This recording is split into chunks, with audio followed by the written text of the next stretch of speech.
Hello, everybody, and yet another Room Rumble. And I apologize for having these out late, but they're coming now. They're coming along. This one was on the site of Gangster Ghost Logan, who's a really nice guy. It was basically I was invited on there, and it wasn't the topic that I thought it would be. So ignore the first part where I'm basically saying, "Hey, I was told it was evidence for God, but didn't turn out to be." It turned out to be a challenging yet interesting discussion. And I always have interesting discussions with Christian Pike. I think he's great. I think he's very honest and upfront about what he believes, and I really do appreciate that. I think he does a fantastic job. There was a couple other people I got involved in, but the real kicker was Dustin. And I'm not going to say anything bad about Dustin. He certainly does attack me aggressively, but I think he's something really frustrated him about me on this particular occasion, and he was sort of saying some things about me waffling and me trying to dodge and all this stuff, which I honestly found hilarious. You, of course, be the judge. But I did address at the start of this, if you did watch the last Room Rumble, basically what had happened. I'd been onto Missing Mod's channel. Had a great discussion, and the guys in Stephen Boland's room were very upset about me using Bigfoot Jesus, which I'm not going to stop using, and I will use even more because it's funny. It's funny that it's funny that they got upset.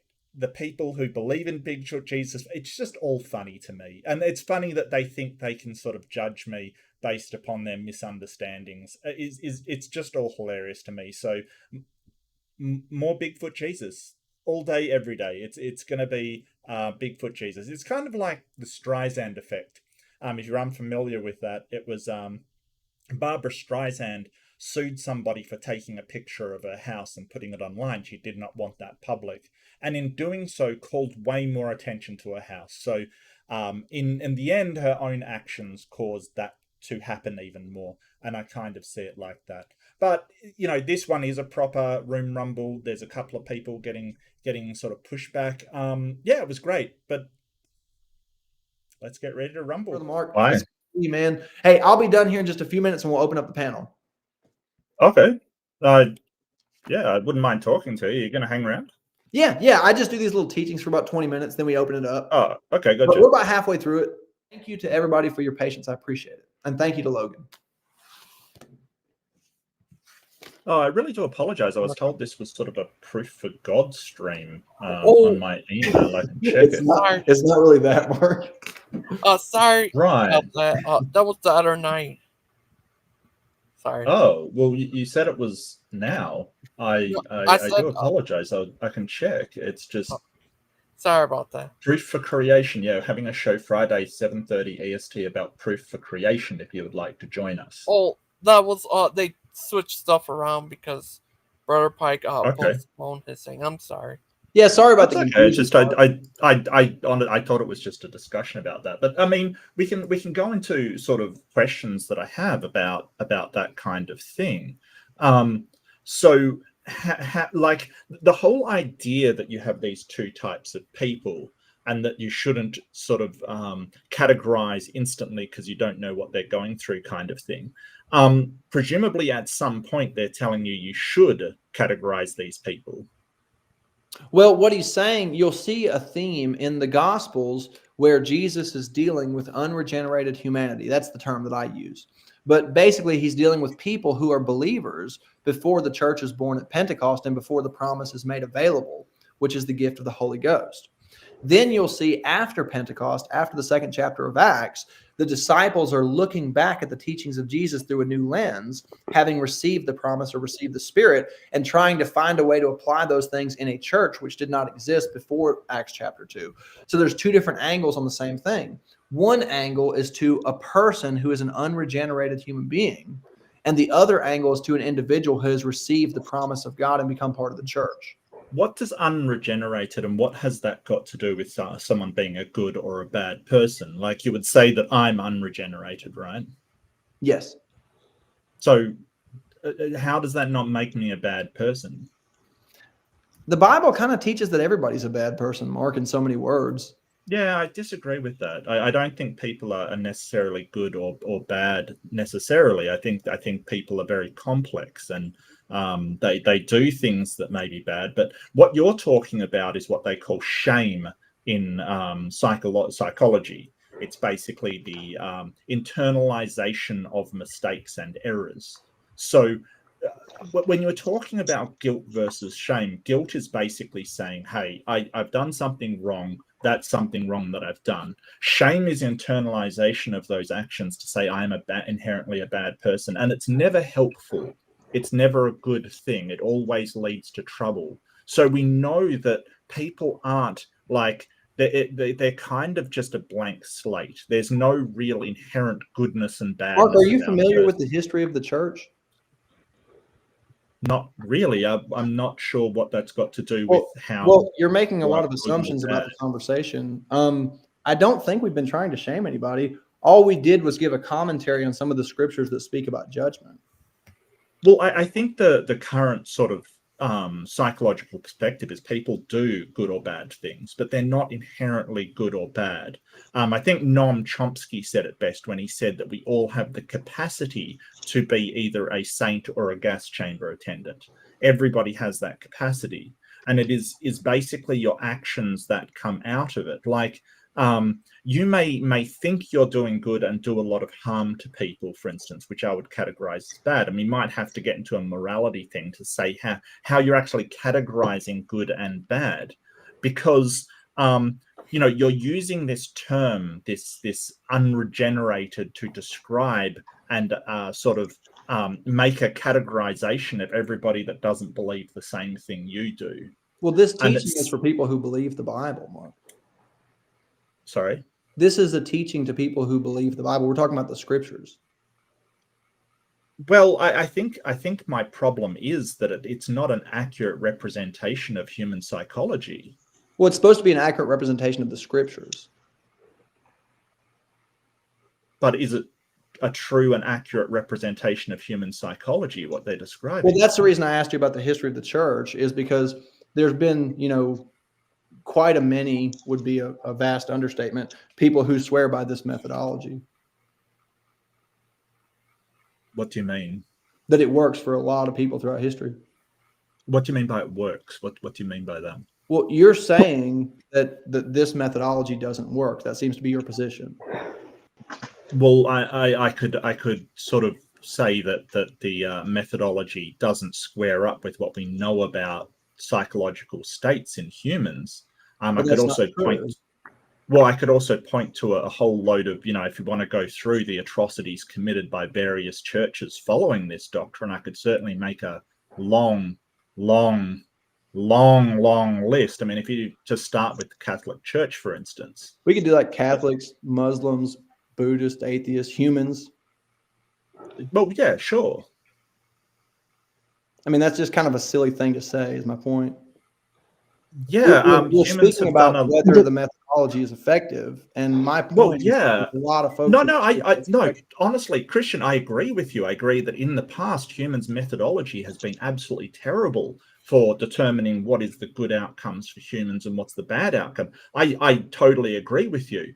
But the claim is made that this book has some special process for doing so, and it commits the same level of atrocities as every other human out there. I think that you said, hey, every human, in the past group that you want to say is committing atrocities. So why, if we say, well, the way that humans looked at what's good and bad and the way we implemented this was horrible in the past, and we need to get better ways of implementing sort of morality and responsibility.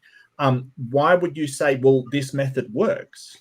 Well, let's look at, if you're okay with it, let's look at a few of the verses that I read and get your opinion about that specific methodology. Sure. So the first thing that we read was over in Matthew 7, which I'll just sort of quote from memory, where he says, first, before you try, in so many words, he says, before you try to assist somebody else with their problem, get yourself straight if you've got the same problem. Make sure that you're not having your own judgment clouded before you reach out to assist somebody else. Do you think that's good advice? Yeah, I do. Well, I mean, I guess that's what I'm saying is I don't know that me and you are really so far apart on this. Well, I guess it's this idea that there's another category of person that's inherently bad, that is this unregenerated. Well, that's really It the it scriptures. is You part said of the it best. Bible that kind of says that if you do not believe in the Lord and repent, then you are necessarily a bad person and you deserve punishment. I mean, correct me if I'm wrong, but that is what the Bible says very clearly. I probably wouldn't agree with the way you worded it, but I understand the approach you're taking. The scriptures, speaking of people, you said it really well a minute ago. Noam Chomsky said that people have the ability to be a saint or a chamber Sure. attendant. Well, that's the same thing the scripture is saying. That's kind of what I was saying a minute ago. When you're looking at the teachings of Christ in the Gospels, you're looking at an angle before the church. One thing in Christian theology, I'm sure you know this, is that there's a real pivotal point in the foundation of the church that sort of changes things. So Jesus is speaking to people before the founding of the church. And he's saying basically the same thing Noam Chomsky said, that every one of you have the potential to do atrocious things. You just haven't been given the opportunity, so to speak. But the message of Christianity is that there is a way to become the kind of person that no longer has that potential. That's what Christianity is. Christian, can I get your thoughts on my comment on the chat when you get a chance? Yeah, where was it? I'm sorry. I'm not sure at this point. I'm not on there, Is this but one? yeah. Okay, give me just a second to read it.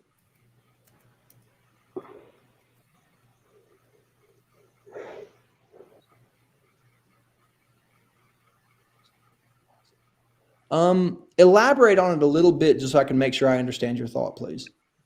So when you're labeling something as good or bad, you're also admitting that its opposite exists in the world, and it enters into a duality that will then cause conflict and suffering usually, as opposed to, and this is how I interpret the first part of the Matthew quote that you had. I don't know if that makes sense, but I don't know. I'm trying my best to follow you. I may be struggling a little bit to follow your thought here. well, when you label someone or something as good, then you're admitting its opposite polarity exists, that evil exists. Okay. And so you're throwing yourself into the duality at that point. And that's where you'll see suffering and what you would call sin, as opposed to stepping back, almost like a karmic thing, and looking at the big picture that good and bad are one thing and not a duality. Okay. Is that a question? I'm sorry, I don't No, mean to not really. I'm just trying to understand. So this kind of Just a relates thought. to No, sure.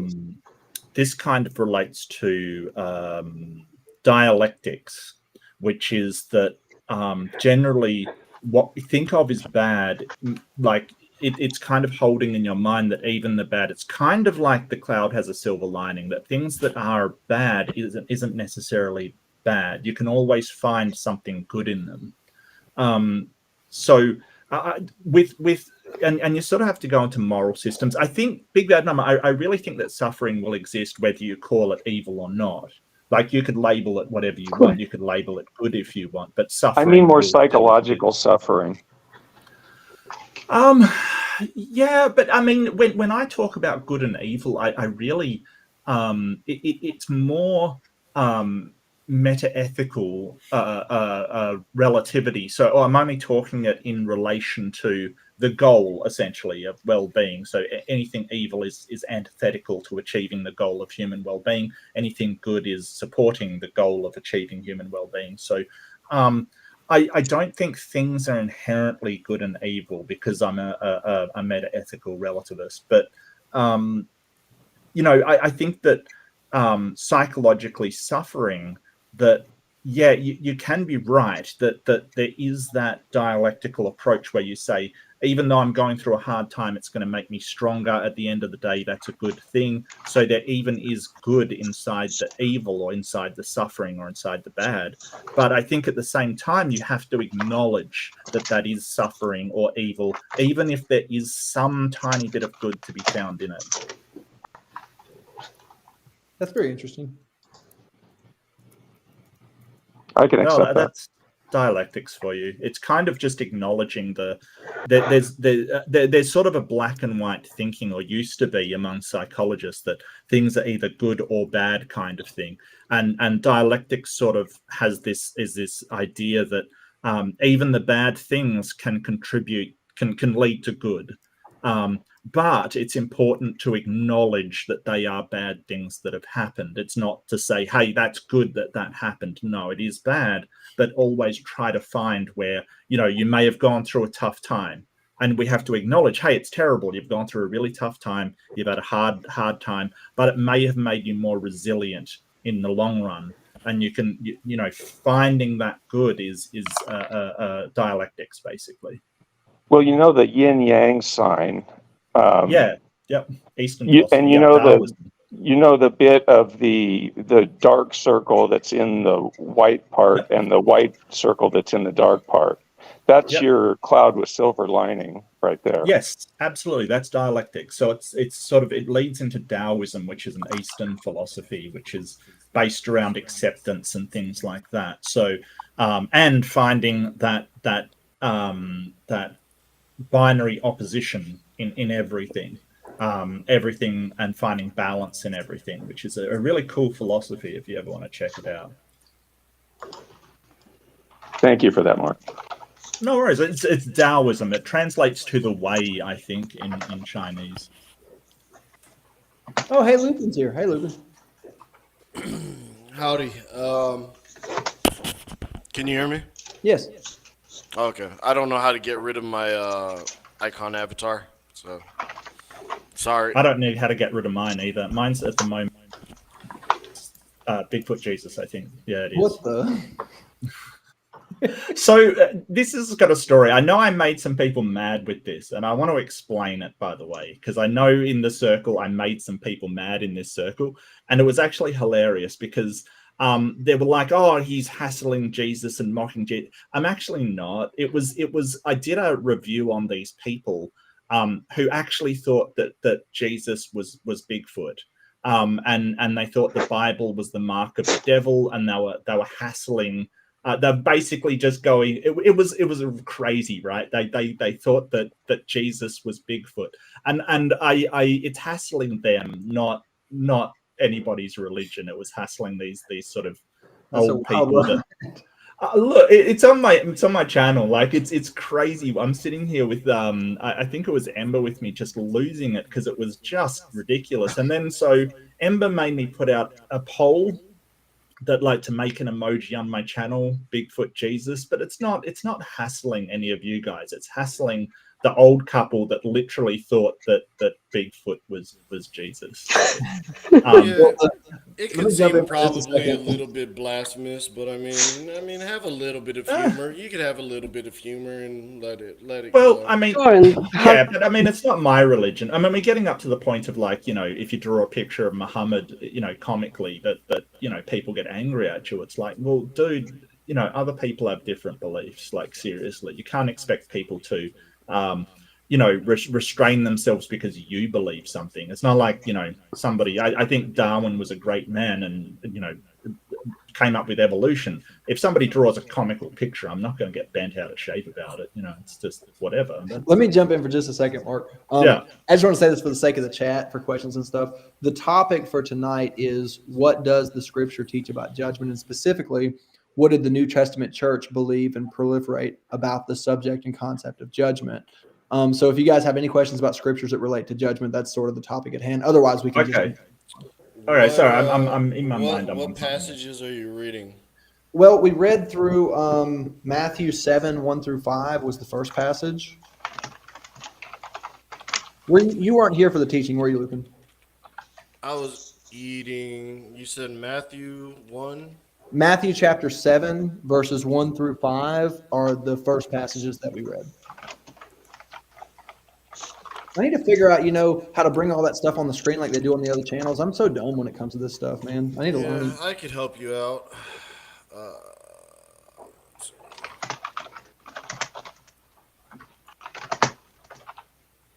I think somebody has to allow me to share. Don't worry, it's not Andrew Tate. Yeah, please don't share Andrew Tate. Why are you guys hating on Andrew Tate? It's just Because having he's an respect. asshole. He's a horrible person. Yeah, he's currently sort of under house arrest in Romania for you know trafficking of women. Like, are you serious? He's Well, made stuff. do you have all the information? Do you have all the details? I don't know. Well, There seems to yeah. be a If persecution you just complex that's going on. no. If you just let me continue, he talked about how he like would take the women's money and take it all for himself and steal from these women. He's made that very, very public. It's not like he hasn't talked about this on air. And his defense now is, oh, I was just sort of, making hyperbole and trying to boost my image. And it's like, I don't think he was. I think he absolutely stole these women's money and used them for whatever he wanted to. So I think it's going to work here in just a second, Loop, and I'm trying to get it to work. I think you have to let me. You have to allow me to. There you go. Is that it? Yeah, okay. And then change the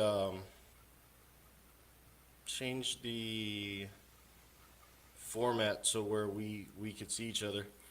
Okay, hold on. I'm new to this. You have to bear with me. Anyway, I just kind of stopped by. I'm a little bit late, so I'm just behind. No, it's all right. I had 3 different passages. One of them is very long, but really we're just talking about how Christians should understand the concept of judgment and what we should think about judgment and criticism and things like that.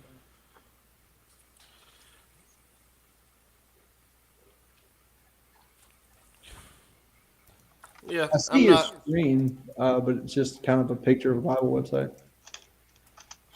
right. Just not that ye be judged. I mean, It was verses 1 through 5. We read the entirety of verses 1 through 5 as one thought. okay. I've been on quite a few streams, so my brain is a little bit cloudy. Did you have any comments on these verses? No, not really. Not at the moment. There we go. There should be a better layout that would bring it up. I'll let you guys conversate. Okay. Well, anyways, the whole idea, Lupin, was that the common trope of Christians just don't judge as a blanket statement is incorrect biblically, but we are cautioned very much so on how to go about judgment and how to go about interpreting things as far as right and wrong and interacting with people that are living their life in an erroneous way, and especially believers who live their life in an erroneous way. So the idea, first off, was to dispel this notion that it's possible to go through life without making judgments, because it's not. But don't you think Christians judge a lot though? I mean, it's kind of around atheist circles. It's kind of the Christians that we know are the judgiest people we've ever seen. no, unfortunately, that's the case a lot. I mean, I wish I could tell you it wasn't like that, but Yeah. I don't necessarily agree with that, but Christians do make judgments, and they should judge accordingly. And equal, because the more you point fingers at a certain group of people, the more conscious you have to be that those fingers can be pointed right back at you. So, judge with your best with fairness and Well, I don't know, Lupin. You were saying some things about me, and Stump was saying some things about me recently. You want to comment on that judgment? what did I say about you? I don't know. I mean, mostly Stump called my mental health into question, and then sort of said that someone was controlling me. I don't know if this rings any bells. Does it ring any bells for you? No. No, it doesn't ring any bells. Well, Not that honestly, not that I'm aware of. well, maybe I we should get some video footage up and have a watch. Do you think we should You do can. that? I know they have some opinions about you. That's for sure. Oh, so you don't have any recollection of this conversation at all? You'd have to be specific, a little bit No, more specific. I don't know exactly what you're talking about. So you're talking about when I went and talked to Missing Mod and I had the Bigfoot Jesus as my name. That doesn't ring a bell at all. You Okay, don't want yeah. me to? Okay, yeah, Maybe I yeah, can yeah. refresh your memory with the video footage. Can we share screen? Maybe. No, that's why I asked you to be a little bit more specific. Okay. If you want to talk about that, then yeah, I know about that. Yeah. All we were saying is, if you have a channel that is Mhm. gonna be labeled as a Christian channel, then for us, like on our like on our channel, which we do consider ourselves a Christian channel, it really Yeah. wouldn't fly. And Missing Mod, I don't know if she considers her channel a Christian channel. I think she tries to, but um, But you had a lot to say about her, didn't you? I didn't have too much to say about it. Well, you were in that conversation saying that she isn't really doing what a proper Christian channel should do. I mean, it's up to her. I mean, to us personally, I think we would probably just ask you to change your name, and if you'd want to comply with that, that's fine. And if you didn't, then we would probably just Sure. Well, I think the problem respectfully. was that she knew the joke. She knew that I was talking about some people that thought that Jesus was Bigfoot. I wasn't actually mocking her beliefs or general mainstream Christian beliefs at all. It's just fantastical that some people out there that believe this. But you were very quick to judge. And Stump was very quick to say that I had mental health issues, and he was very quick to judge while you were sitting there. I didn't see a lot of defense for me at that stage saying, hey, he's an atheist. He's just having a good time or anything like it. You're very quick to judge. So I'm wondering how that squares up with these passages. To be honest, Should I you mean, be judging? I don't recall anything about the mental health issue. I just remember they, Oh, yeah, I don't. Maybe I missed out on that part. I'm not maybe sure. we can share screen and we can watch it. Yeah. That'd be Real, cool. real quick, guys, let me jump in here real quick. Y'all's argument is fine, but I don't want to share screen some other videos during the teaching, to be honest with you. Okay. Yeah, Um, sure. I do want to welcome Brother Joshua Sheparts to the stream. This is a dear friend of mine and a co-worker in the ministry, and I was so happy he had a chance to stop by. Brother Josh, good to have you here. Thank you. Good to be here. I don't see Yeah, a lot I'll of tell you what. questions left. We I'll haven't had link videos it. as many as usual. I'll link it for you, Lupin, so you've got a thing of it. And I think it's fine. I actually found it quite funny, but I'm just wondering, like, why do you judge people so much if your book says not to judge people? I guess is my question. Our book doesn't say our book doesn't say not to judge people. It says to judge Really? people. It says to judge people. You make judgments, but you have to judge. You have to judge accordingly. It's very easy to enter the realm of hypocrisy if you make judgments. That's a fair criticism. But Okay, so it says we not to judge people, but it also says to judge people. I'm not sure I understand what you're trying to say. no, we're Christians. Christians are called to make judgments, but to whenever you make judgments, make sure that your judgments are fair. Uh, and there's also saying, before you remove the speck from your brother's eye, make sure that you remove the log from yours. So we're called to make judgments, but we want to make sure that the judgments are fair. Let me jump in real quick. Uh-huh. Lupin, we had a question. BBM says, before pronouncing the woes, Jesus told his listeners to respect the scribes and Pharisees due to their position of authority, but not to emulate them as far as their private behaviors. Why respect their authority? That's a great question. The answer to that question is because the things that they were saying and purporting to believe were things that Moses and the prophets taught and were good, decent things. The issue Jesus had with them was not what they were teaching. It's that they themselves were not living by their own teachings. And so the things that they were teaching were fine, but they themselves were not living the example of those teachings. They were just trying to benefit from being viewed as a teacher or as a rabbi. So that's a very good question. And that's one of the reasons I don't go around trying to destroy other ministers, even though there's many, many ministers out there that I don't agree with, that I think are hypocrites, because they're saying things that the scriptures say. And so the hearers are blessed, not because of the intentions of the crooked minister, but because what the crooked minister is saying sometimes are the pure words of God from the Bible. And so I would not want to restrict the people from hearing the words. And it's like, I think it was Paul the Apostle said one time, for contention or otherwise, I hear and rejoice because the gospel is preached.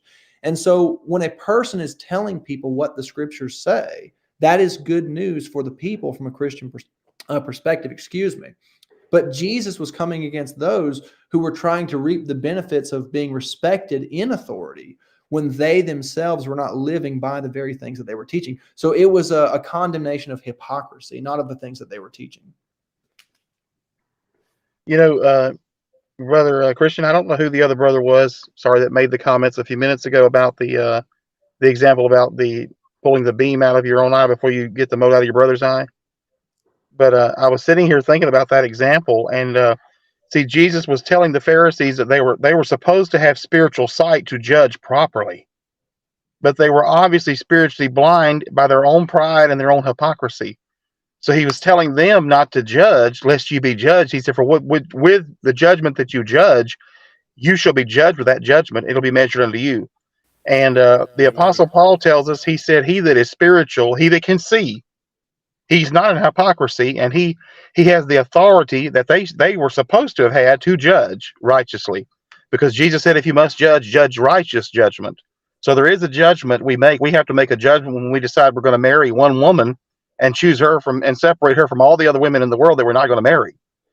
So we make judgments every day. There's no way to get through life without making judgments naturally, much more spiritually. But the Bible is telling us we need to have some spiritual understanding and sight to see properly so we can lead others. So we have to make those judgments by spiritual sight, which is understanding of the mind of Christ. And it says, he that is spiritual judgeth all things, yet he himself is judged of no man.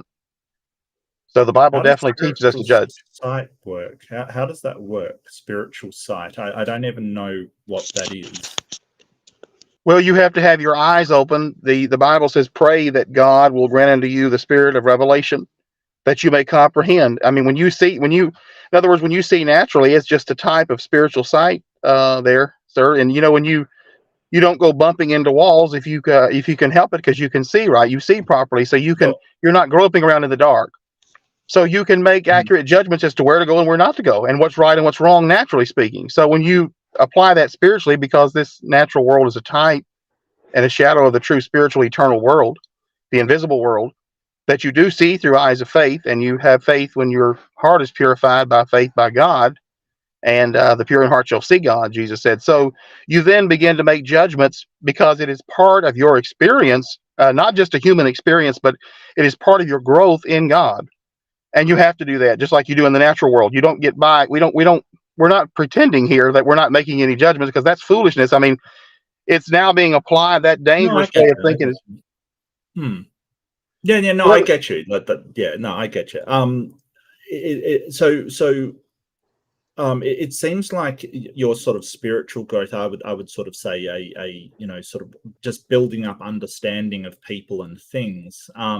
I've never experienced anything spiritually, but I do understand sort of personal growth and sort of growing your understanding of consequences, how things work, sort of maturation of your understanding of the world around you.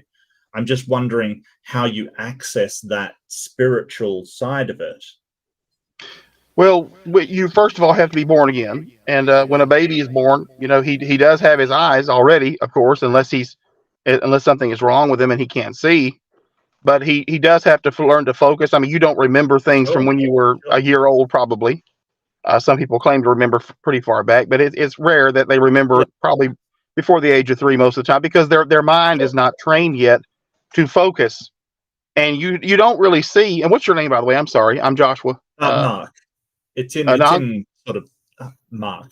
This Mark. Is Mark Reid, Joshua. He's a friend of mine. Okay, Mark. Good to meet you, by the way. Yes, sir. I'm Joshua. But So, to meet you, Trishul.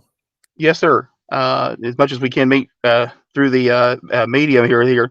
But when you get your eyes opened, in other words, you see through understanding is what I was trying to say. You don't see through these eyeballs, as we say it here, these 22 conductive nerves from the eye to the brain, optic nerves. You really don't see or hear. Those are nervous recordings. They register vibrations. But you see with your understanding. If, for instance, I remember Christian's grandfather used to use an example with his own children. They were riding along in the car one day, from what I heard, and he told the children, he said, Daddy wants to show you something. He wants to show you that you see with your understanding. You don't see with your eyes. And they said, Daddy, what do you mean? We see with our eyes. And he said, I'll show you what I mean. And he ran across maybe a cow, something common that they knew as a child what it was, as children what it was. And he said, well, what is this? Whatever it was, cow, whatever, maybe a dog. And they said, cow, that's a cow. We know what that is. So we see it and we know what it is. Then he ran across something else that was familiar, and they knew what that was. Then he ran across a third thing, I think it was. They didn't know what that was because they had never been taught what that is. And he said, what is that? He pointed to the electric pole, and it was a transformer. They had no idea what that was. He said, you see that, you observe that, but you don't see that. You don't comprehend what that is because you've never been taught what that is. It's never registered in you what that is. And that's the same way it is spiritually speaking. We learn to recognize, which is making a judgment, because we learn to distinguish. The Bible says, the meat, the spiritual meat, is for the strong. Now, the spiritual milk's for the babes, the elementary things, right? Like in the natural. But it said the meat is for the strong, they who have by reasoning exercised their senses, not their human intellectual senses, but their spiritual senses, which is faith. They discern between good and evil. They can distinguish between the shadow, the things in the world that are the shadow, that are meant for the world, not for the Christian. The world is a mind. We're not talking about the earth. The world is a spirit. It is the spirit of Lucifer, and he is the prince of this world. That may have been mentioned here earlier, but that's what the Bible teaches. But they can distinguish between the shadow and the object. They know what is real and what is a world of fallacy, which is the world around you is a world of fallacy.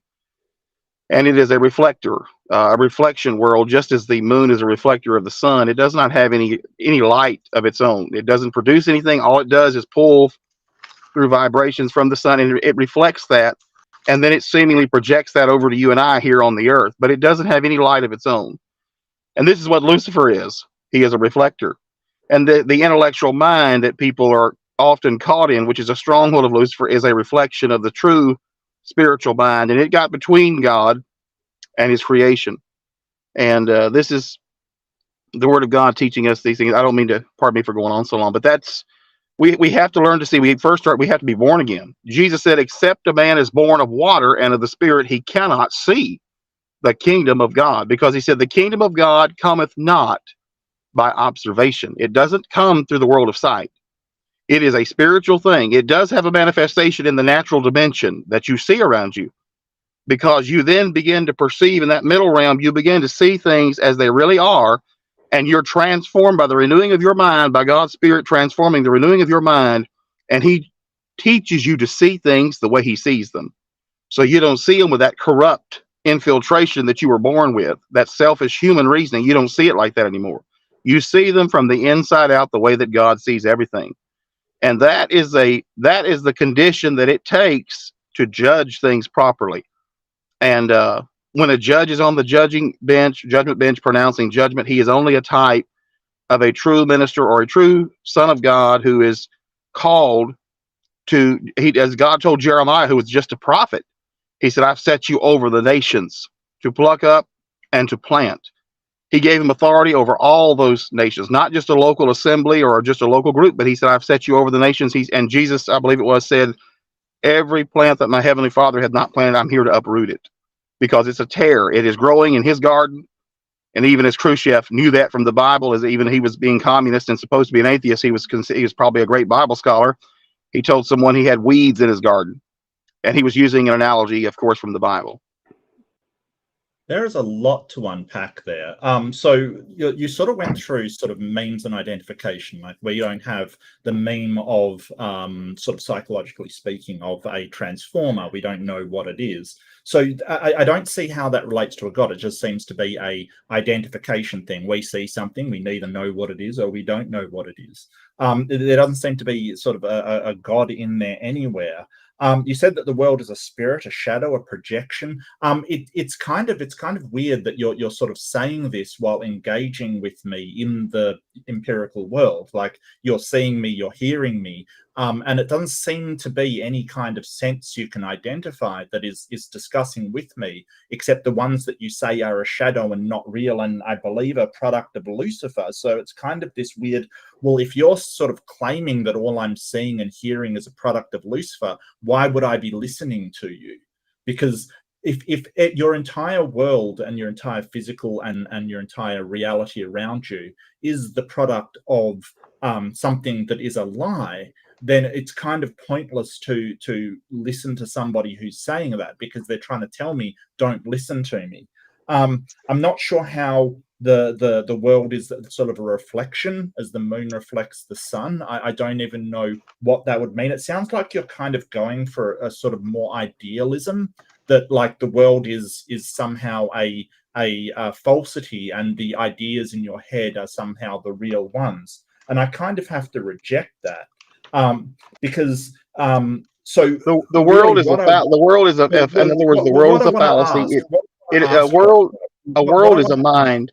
A world is a mind, and your mind is obviously different than other minds. Joshua, what I want to ask is, how do you, what methodology, what system are you using to determine that this world is false and your ideals in your mind, or whatever you see as your spirituality, are actually correct? How can you determine that?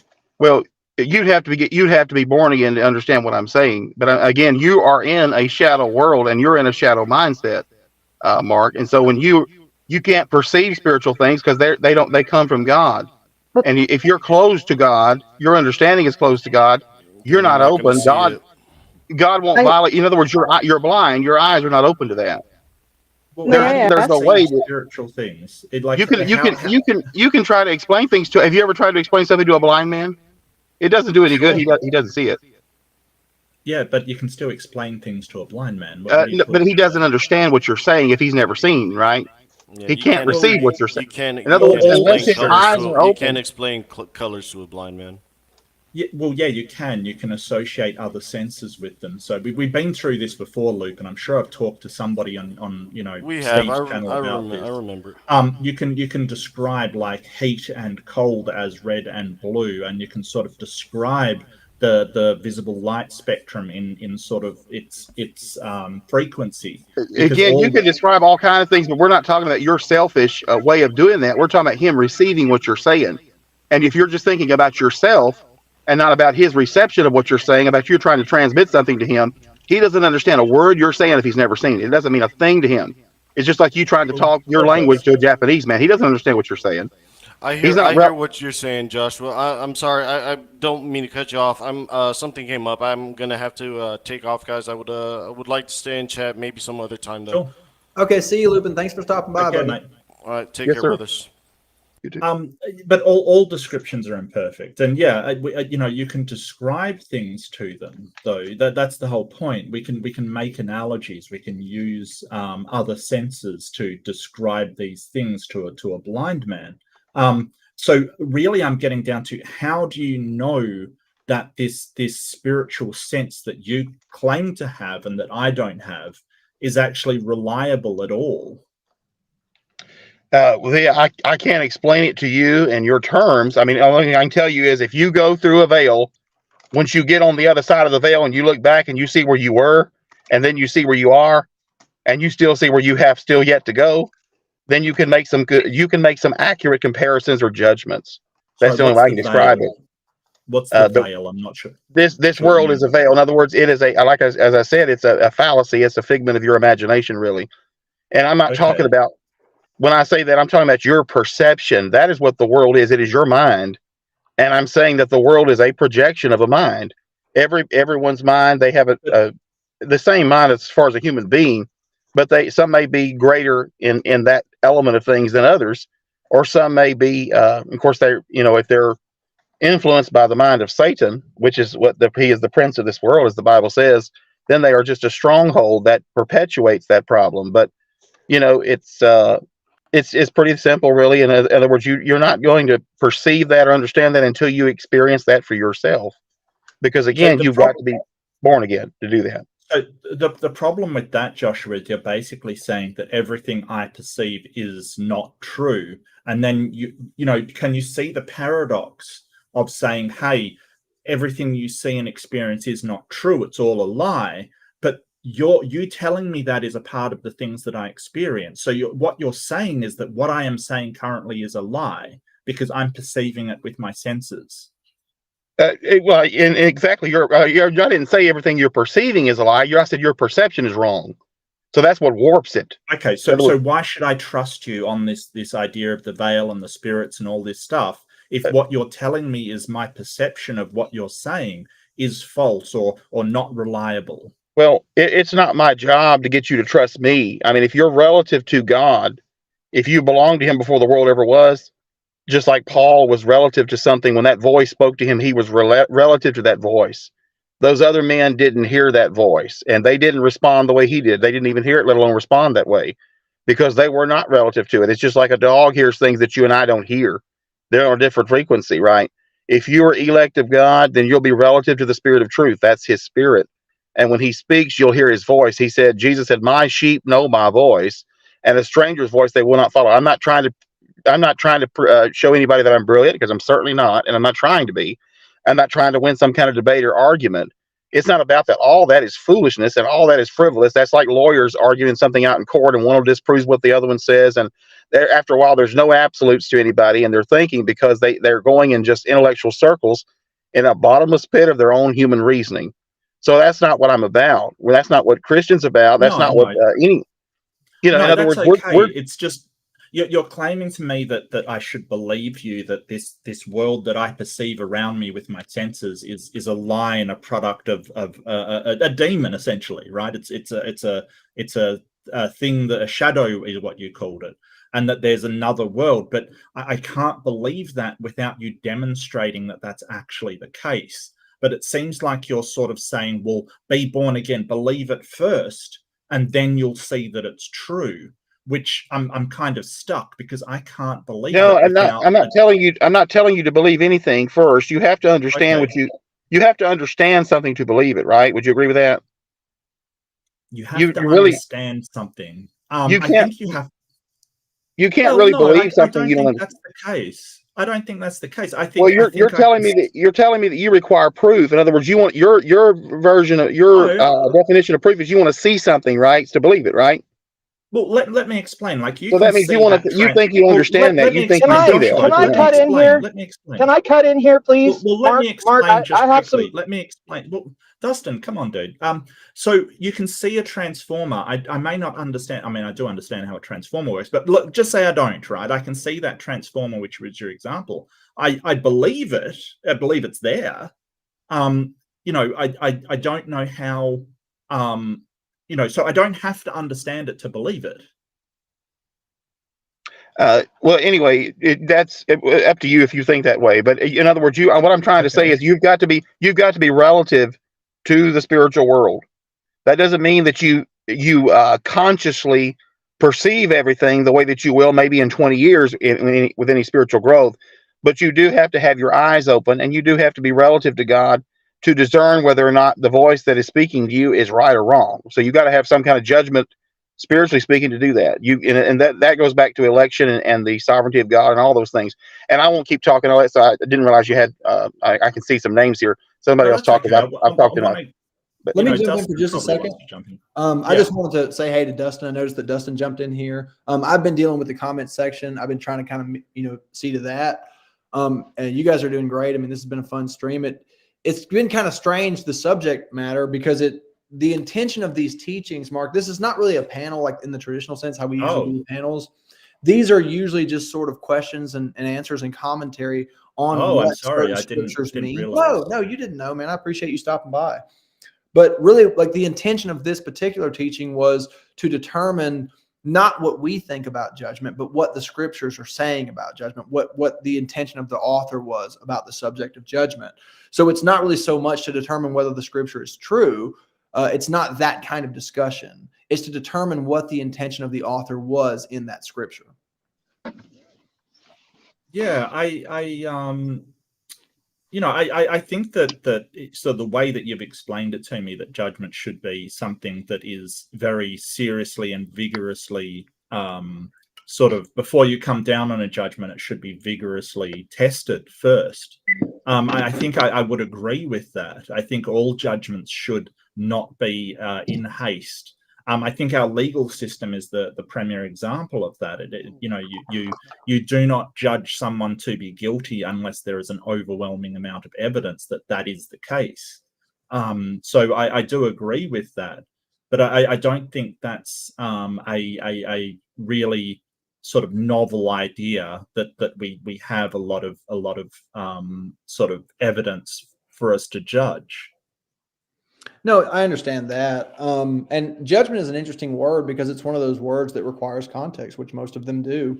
The passages that I read really are dealing with one's discretion as far as how to interact with other people who are engaged in erroneous things in accordance with the doctrine. So, for instance, if there was a man that was cheating on his wife and he was supposed to be in the church, how would you as a believer interact with him? Would you go to him? Would you reason with him? Would you leave it alone? How would you as a believer choose to interact with him? That's sort of the approach we're speaking of, is if you see a brother, as the apostle once put it, overtaken in a fall, how do you, quote unquote, go to such a one in the spirit of meekness, lest you also be tempted?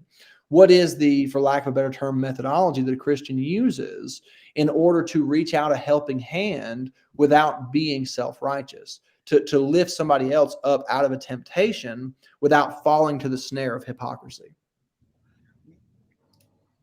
Hey guys. Hey, buddy. Hey, Dustin.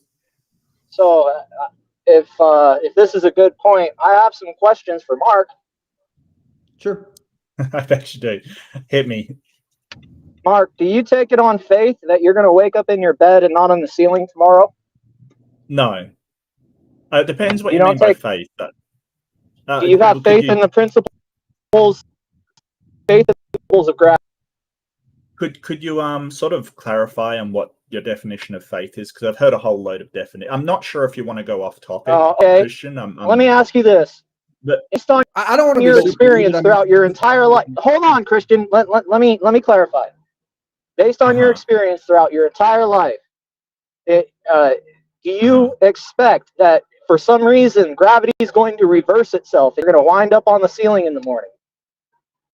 Well, I really need to know what your definition of faith is, but based upon my... I took faith out of it. I'm asking you a question that has nothing to do with faith. It's outside and around faith. Calm down. Through consistency and history experience. Yeah, do you expect that you're going to wake up in your bed tomorrow or on the ceiling? Yeah, most likely, yeah. But I have reasonable confidence that that will happen. Okay. Well, why does your reasonable confidence special and therefore valid of validation? What do you mean? Are you talking about induction? You rely on your experience, your set of laws that dictate your reality. Well, it's not just my experience, the experience of everybody around me as well. But essentially, I've had like multiple instances where I haven't floated to the ceiling. So I can have a reasonable confidence that that is not going to happen. I could be wrong. One day I could float to the ceiling, but until that happens, I have a reasonable expectation that I won't.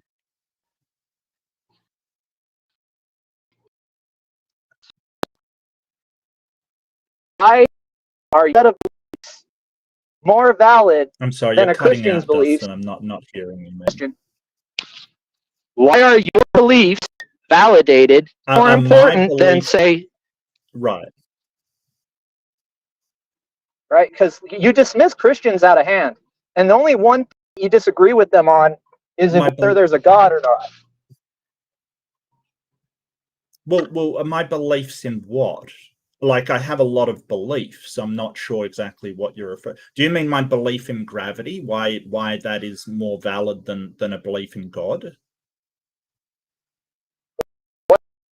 Something you can touch, something you feel, and you at times, but you believe in it. Okay. Gravity. Sorry, you So- cut out a little bit there. You mean gravity? Oh. Look, the reason why I guess that connection issues. my belief in gravity is more warranted, in my opinion, is because I can show you gravity. You know, I can get my glasses and just go. There you go. Can you show me a god? I'm trying to add him back now. Sorry. That's all right. Sorry about that. What were you saying, Mark? Oh yeah, the reason why I think my belief in gravity is more warranted than a belief in God is because I can take my glasses and go drop them, and that's demonstrating gravity. If someone could demonstrate a God like that, that'd be great. It's not demonstrating gravity. That demonstrates how gravity acts on something. You don't know what it is. So how is that not demonstrating gravity? It's not. It's demonstrating what happens when gravity's in action. There's a difference. Yes. You have to have a vector. You have to have motion in order for you to perceive gravity. For gravity to work, you what's don't acceptable, need motion. You just need mass. That's all. Mass and so space. everything would be. But if that's the case, then why does anything move in the universe subject to gravity? If mass was the only thing that dictated gravity, yeah, then everything would still be exactly where it was. There has to be motion. You have to have two. You have to have two objects attracting to a null point in order for gravity to be properly described. Well, no, it's actually the curvature of space-time. So gravity is the curvature of space-time. I'm showing you the phenomenon that results from the curvature of space-time. Which would be a curve towards a point. Yeah, also it's still dictating a demonstration motion of gravity, though. It's still a demonstration. But it's not a description. But it's not a. Well, it doesn't. Well, I mean, even if you did describe it, it's still not a definition. You don't know what gravity is, but you have faith in it. You know, you could try and weasel your way out of it, but I think that you know for a fact that tomorrow you're going to wake up in your bed and that you take it on faith. That when you put your keys in your car tomorrow and the car starts, you took it on faith. You can do your principle and your position all you want and try and deny it. You're going to wake up in your bed tomorrow and you take that on faith because gravity is not something we fully understand. Oh, dear God. No, I can't define faith for you. I can't define faith for you. I'm not even going to try. That's a deflection. It's a tactic. I'm not wasting my time on that. I'm trying to make a point. Well, no, let me explain, because a lot of people have given me a lot of different definitions of what faith is. Some people have said that it's the belief in something unseen, like it's the evidence of things unseen. Other people have said, hey, it's a reasonable confidence in things. Other people have given different definitions. It's not a deflection or a thing. I need to know when you say, hey, you take this on faith, what you mean by faith. Because if you mean faith as in a reasonable expectation, given the sort of evidences that I've experienced, then yeah, if you want to define that as faith, go for it. If you're talking about faith as evidences on things unseen, like things you haven't observed, then no, I don't have faith. Do you have expectations for the people that you have around you? Do I have expectations? I try not to. Not really, I guess.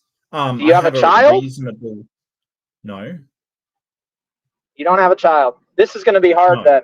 So you have people that work for you, though. I don't see why. No. Do you have people that work for you? No. You don't have people that work for you. Do you have someone you work for? No. No. Do you expect money to pay for things? Do I expect money to pay for things? I don't think I expect it. I think I do. I will only work for money. I guess I do have the expectation to be paid for what I do. Yeah, I guess so. So you take it on faith that an agreement between two people is going to wind up with you having money, provided you perform certain tasks. That's what faith. do you mean by faith? What do you mean by faith? Because if faith, you're talking it means about, you believe in what somebody's telling you let me without any finish, reason to Dustin. believe it. Let me Okay. finish, because if you're talking about sort of belief in something based upon evidences not seen, then no, I don't have faith that I'm going to get paid. If you're talking about a reasonable expectation based upon everything that I've experienced in my life, then if you want to define that as faith, like sort of You're being unreasonable. experience, how? You're flat out being unreasonable right now. You just are, because How? faith is a word. It's defined in the English language. If you really want me to look up the definition, I will. I think you know what I mean when I say the word faith, and I think you're just dodging, bro. I think you just won't answer the question. I really do. I'm not. You are. If you're talking about faith as being the evidence of things unseen, then no. But me expecting to be paid is not faith. Like, I don't expect that based upon evidences of things unseen. I base that upon my experience of being in a societal system and the capital of society that we happen to be in. If you consider that faith, it's a weird definition of faith, but go for it. Like, words don't have fixed definitions. They're not prescriptive. They just have usages. So what I want to know is how you are using. We're just making mouth sounds at each other right now. So we're just making mouth sounds at each other. There's no reasonable deduction between the two of us. I mean, I don't know, man. Like, I was trying to illustrate something, right, in a realm of reasonability, but you're over here in la land where nothing means anything until it means something to you. And that's ridiculous. That's what it is, man. Dustin, no, that's why I'm asking you to define it how you're using it, because that's what you refuse to do. You're refusing to define it because that's what I need to know. And you're sort of saying, hey, I don't have to define it. The fact that the dictionary has multiple I'm not saying that. I've tried to define it. I don't know how, like, okay. Well, maybe you should get a definition so I know what you're talking about.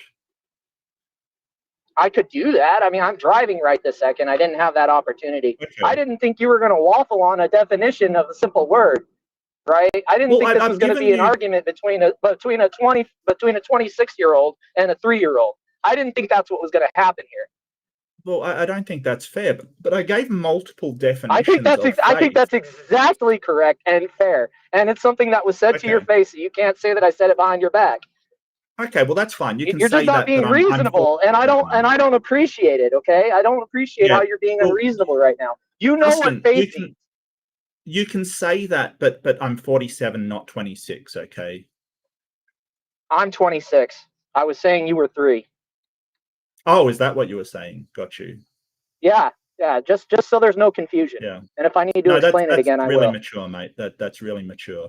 Look, there's a reason why we sort of define things and explain our usages for words. The dictionary has multiple definitions because they're used in different ways. And the fact that you can't even describe how you're using the word so I can answer clearly kind of just shows that, you know, I'm trying to get to what you're going for and saying, hey, if you mean faith as in this, then yes, I have faith under that. That isn't my definition of faith, but under your definition, sure. How about you give me a definition then, Mark? Why don't you give me the acceptable definition of faith? Well, there's no definitions are normative. They're used in normative. There's no hard definition. Then why are you making it such a big deal? Why are you making it such a big deal? If you have a general idea of what I mean by faith, why are you forcing me to jump through hoops to try and have a reasonable discussion with you? Well, if you mean the biblical thing of belief in something on evidences unseen, then no, I don't have faith. Okay, put the cap on it however you want. Then the reality is you're just dodging the question. That's just the reality, Mark. Like the question that I asked you about whether or not you expected to be on your ceiling in the morning or in your bed. I think I've answered it rather. You went to sleep. Actually. Yeah, you did, but then you asked me what question I asked, so I was clarifying. So I answered your question the same way that you answered mine. I'm gonna jump back in. Are there any more questions or comments on biblical judgment? Oh no, I don't have a think so. comment on that.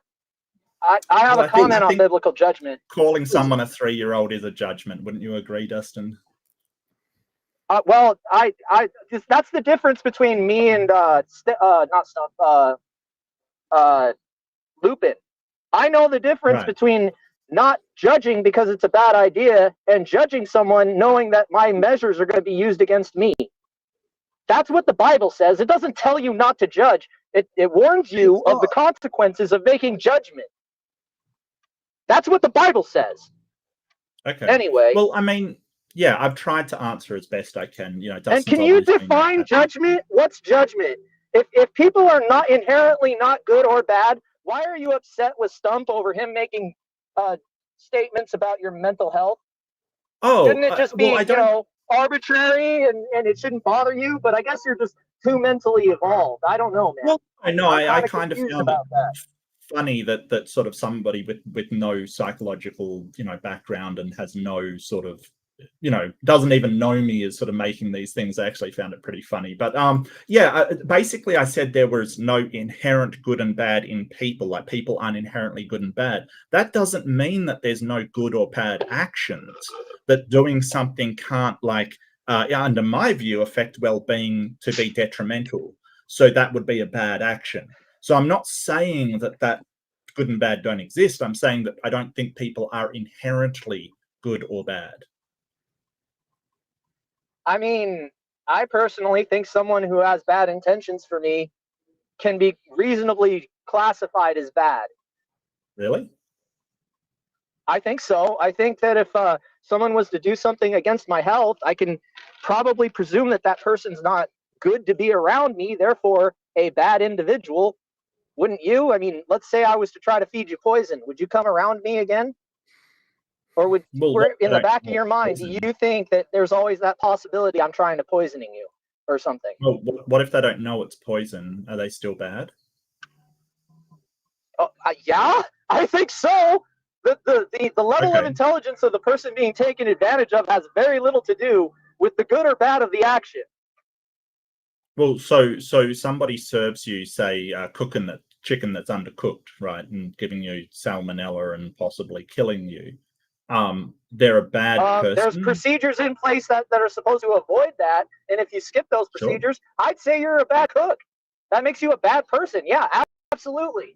I'd percent in that direction. If you know there to do a job and people are depending on the chicken to be good, but you skip the steps and you get somebody sick, yeah. Restaurant. What do you mean? What good and bad is? So have you ever done something that's bad? Well, I mean, I can define what good and bad is. I'm not sure you would agree with my definitions, but I can certainly define them under meta-ethical relativism. Well, I mean, I can work with your definitions, Mark. I'm not going to try awful on you. So I define any, like, my utility under utilitarianism is human well-being. So anything that is works towards human well-being is good, and everything that works away from it or is detrimental to human well-being is bad. And that's how I define good and bad. Destroying the environment is bad. Obviously, that affects humans.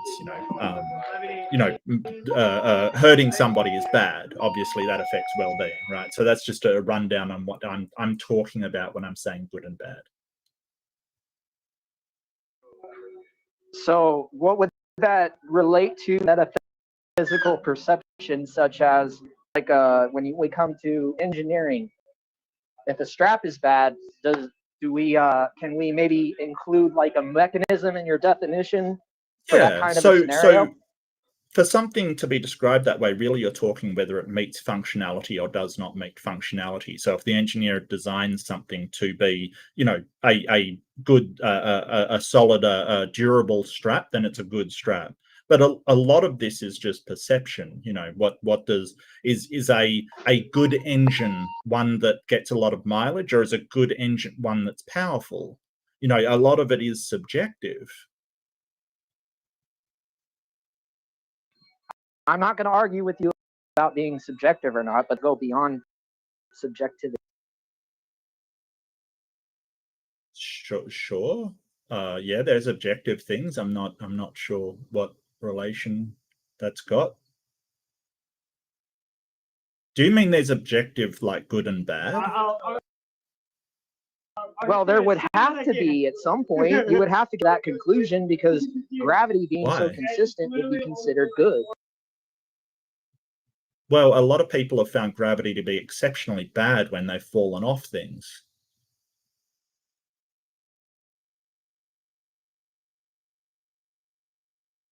But the people that have their houses on the ground aren't complaining about it very much. Correct. So it really depends on your stance, doesn't it? Like, so if you fall off a building at that point, gravity's really bad. But if you know, are walking around and you're going, hey, it's great that I'm not flying off this earth, it's really good. So that's what I'm talking about. It's relative to your current situation, which is subjective. It's stance dependent. It depends on where you are and what your position is. So then, in all honesty, you have to have faith in your subjective opinion. You have to have the faith on whether or not it's complete and whether or not it's proper and whether or not it's correct. You have to have faith, man. For the love of God, I'll look up faith real quick. We'll get a definition on the label. That way we can hash it out. Sure. I think you know, I really think you know that once we have this established, you're going to lose this argument. Okay. Faith is belief without evidence. It's nothing to be proud of. Well, that's what the Bible says, but I have heard conflicting definitions from. Oh, there's a variety Right. of definitions. And from Christians as well. Like I've heard, and I don't want to sort of go, well, you believe in the Bible definition of faith, because, you know, I've heard different. Complete faith. That's simple. Yeah. Faith is complete trust or confidence in someone or something. That's all it is. Now we have a definition. Do you have complete trust and confidence in gravity? Not complete, not do. absolute. I think I have a reasonable amount of trust in gravity, yes. So then you think that it's reasonable to wake up one morning and find yourself on the ceiling? It's possible. There's nothing says that's absolutely impossible. I certainly wouldn't expect it based upon my expectations, which are reasonable, based upon the experiences of myself and everybody in the world. Faith, confidence. I mean, what? I don't understand. You understand what the definition is, and you're still waffling. I don't get it. What do you mean This is waffling? You're waffling, bro. You're waffling. You know it. I know Oh, it. you're a bro lever. Yeah. I gotcha.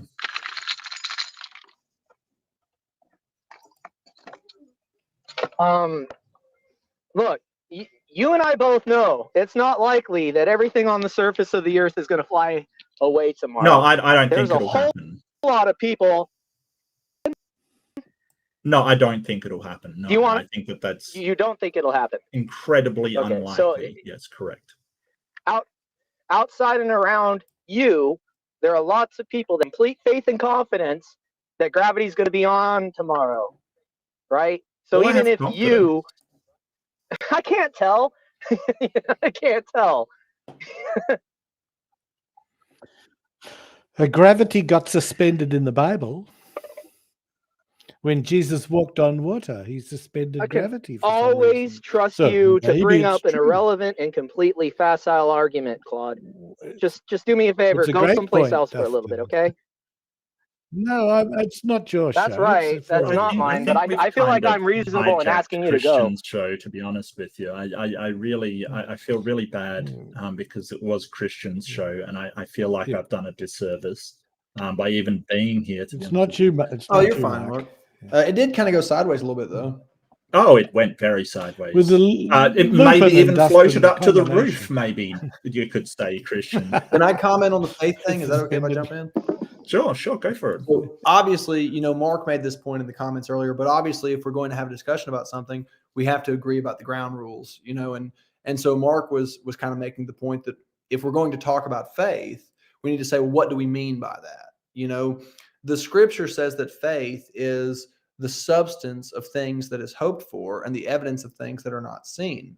And so those are two oxymoronic statements. You can't have a substance of something that's only hoped for and you can't have an evidence of something that's not yet been seen. So he worded it like that for a reason.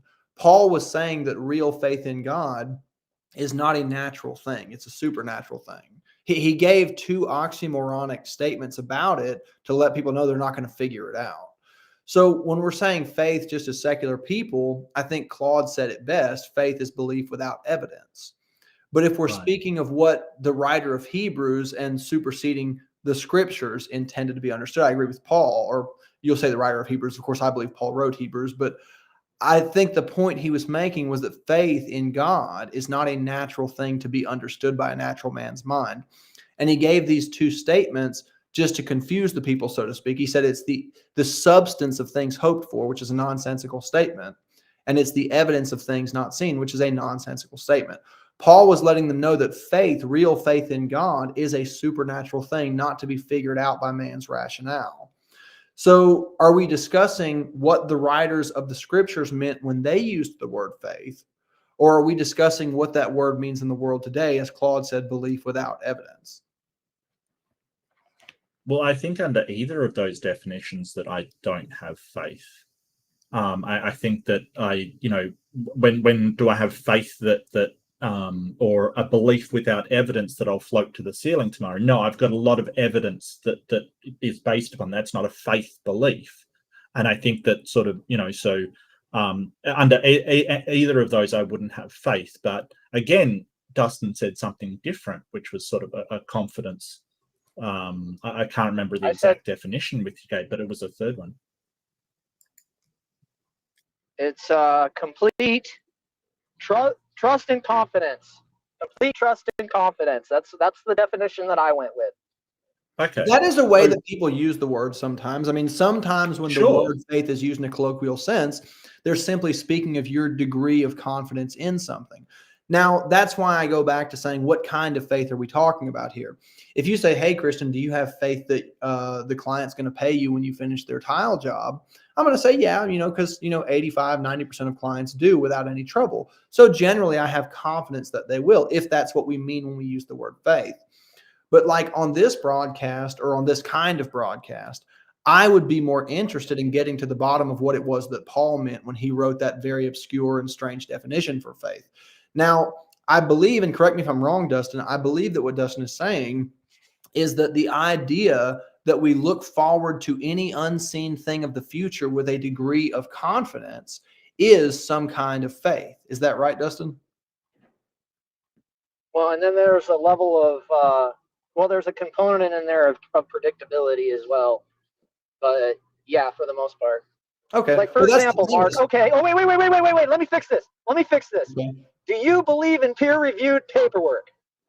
Are you going to fix this or make it worse? Yeah, I think that's a good methodology. Maybe make it worse, but okay. But it's just going to make you like Mark on the real, man. He did say, do you believe in it? Do I believe in it? I believe it exists. I believe that it's a good methodology for finding out things about the natural world around us. I'm not sure. Sure, I believe that it works. I mean, that's faith. That's faith, man. You're taking the word of a bunch of different people that are repeating an experiment in some obscure place and claiming that they got the same result. That's faith. You have no way of knowing. You weren't there, right? You have to take what the words are on the paper, and you have to believe in what's being said to you. That's faith. That's complete faith and confidence. And let me hear how you're going to waffle out of this one. Well, it's not really faith in just what they say. It's a belief in the process based upon the evidence that the scientific method produces verifiable results. It's not like I've just gone, well, I haven't investigated science, I haven't seen what it's produced, and I'm just going to believe it based upon nothing. It's that it produces results that are testable, and I've seen it. I've done experimentation myself, and I can see the results it produces. So you can say that faith is just a complete trust or confidence in something, which I think is the first definition out of Oxford Languages, and it gives the usage as this restores one's faith in politicians. but I think that's a colloquial definition. The second definition in Oxford is strong belief in the doctrines of a religion based upon spiritual conviction rather than proof, bereaved people who have shown supreme faith. And that's more what I would think faith is. So you're going to obfuscate instead of stick to the definition provided. Well, if you mean colloquially, like, colloquially you have faith in people, sure, then I have faith in the scientific method if you're saying that. But that's not my definition of faith that people use. Again, hang on, let me finish. You... Let me finish. But that's not my definition of faith as people in religion use that term. When I say, hey, why do you believe in this God? And they say faith, they're not talking colloquially like, oh, well, I have faith in them like I have faith in gravity. They're not talking that way. They're saying, hey, I have faith in something based upon spiritual conviction. You don't know that, Mark. You don't know that. You don't know that. You don't have any first-hand experience, and you can't make that judgment. That's not a fair way to go about making statements. Can I finish too? I'll let you finish if you let me finish. That's not fair, right? It's not a fair. That's not. I mean, the whole thing is. I mean, dude, like, I just need to understand why your faith in something is more important than anybody else's, right? Like, I think you know for a fact that this is something that you do. You have faith in things. You know for a fact tomorrow that when you push the power button on your television, it's going to come on. That's not something you know, but you take it on faith because of all the times it's happened before, right? I mean, and by faith, I mean my definition, not some 53rd different definition you want to pull out of whatever dictionary. I'm sticking with mine. The reality is you do take faith in things. You know it, I know it, and this whole waffling thing is just ridiculous. Okay. Well, my faith. So, if we're talking faith in that colloquial sense, then the faith that I have, the way you're using it, is based upon empirical results gained from a methodology that shows that it will produce empirically verifiable and testable results. It's based upon evidence. The evidence that it produces can be relied on through induction, the process of induction, to be repeatable and reliable, so that when we do something like, we don't have faith that a plane will stay up, or if under your definition, we do have faith that plane will stay up, but that's based upon the evidence that I can provide of aeronautics and all of the calculations that we make that are reliable. We've shown them to be reliable.